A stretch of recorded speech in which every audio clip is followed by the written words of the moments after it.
And then my heart with pleasure fills, and dances with the flowers.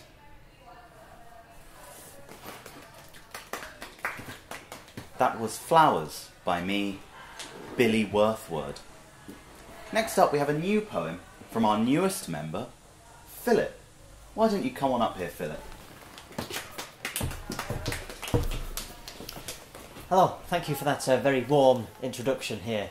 My debut performance here at this esteemed club of poetry. So you heard the poem just then. It's very horticultural is the word I would describe it. Mine is quite different. Mine is quite political, and it's been plucked from the highest branch of the poem tree, as it were.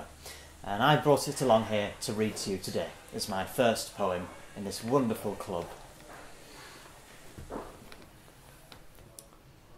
So, just to give you a bit of idea of the history that came before this, is imagine for this poem, imagine that John Milton and William Shakespeare, they come together, they're combining, and then they both leave because they've got nothing to do with this poem. They're completely different. Okay, this is totally different.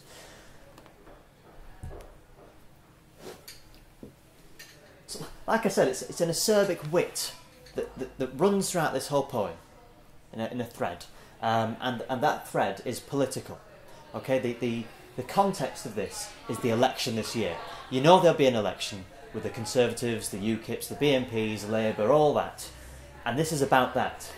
It's about that election and how the whole dream that they build up with their manifestos are going to be torn down and destroyed because they always the hypocrisy of the system. So just be prepared for that. That's what it's about.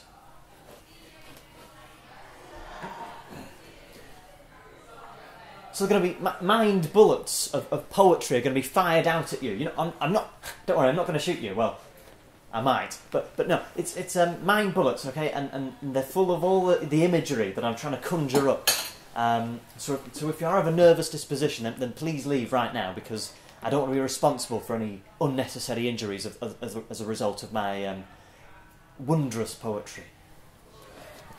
As yet, untitled. Nigel Farage rides his carriage up and down my back passage. Thank you very much.